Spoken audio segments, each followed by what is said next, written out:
Dito na ano? Sabi ng kasamahan ko na tinakot kasi ako, madam. Na? Tinakot ako ng manager ko na pag nagsumbong ka, papadala ako ng pulis dito. Kayong dalawa, takot. Kayong dalawa doon sa kulungan. Sabi ko, sir, ako yung nagrabyado po. Anong layo nga? Ma-medical Nepal ka. po. Saan siya pupunta yan? Sa medical muna. Tama yung ginawa niya. Kuleya? Oo. Kasi sabi ng kasamahan ko na Emergency. clinic ka na daw muna bago ka mag-report sa police. Pagka ako sa emergency, may report yan eh. At least meron kang kuwan. Pwede ka ngayon magsumbong sa police. Kinakampihan niya yung mga Nakapihan Saudi sila, siya. te. Saudi Hindi, te. sila. Nepal, te. Yung manager namin, te. Italiano, te.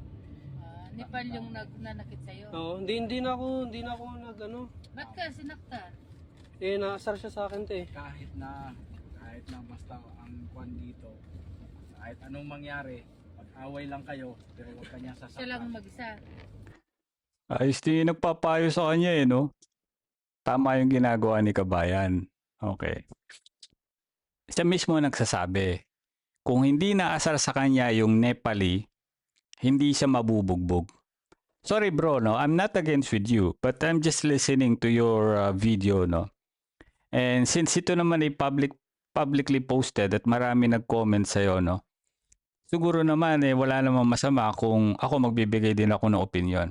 Bro, kaya ayaw ka papuntahin ng pulis o magreklamo ka sa pulis ng amo mo, ng manager mo kasi ayaw na nilang palakihin ng problema. Bro, ako ay naging manager ng ilang taon sa Saudi. May mga pagkakataon talaga na hindi nagkakasundo yung mga worker. Whether sa accommodation nangyari yan or sa mismong store, no?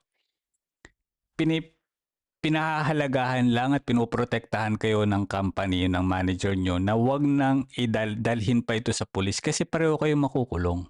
Gaya ng sinabi niya, may mga ganyan lang insidente. So pag nakulong ka o nakulong siya, sino maglalabas sa kulungan? Manager din. Kumpanya nyo rin. Diba? Ano bang dahilan bakit naasar sa'yo? Bakit mo naman inaasar? Yun ang tanong eh. Kasi sabi mo, naasar sa'yo yung Nepali. Hindi mo naman sinabi, bakit mo inaasar? Diba? Kung lumalayo kayo sa problema, hindi na sana umabot pa sa ganyan. Tapos ngayon, you're seeking a police support, ipapahuli mo yung Nepali. Okay, sabihin na nating makulong siya.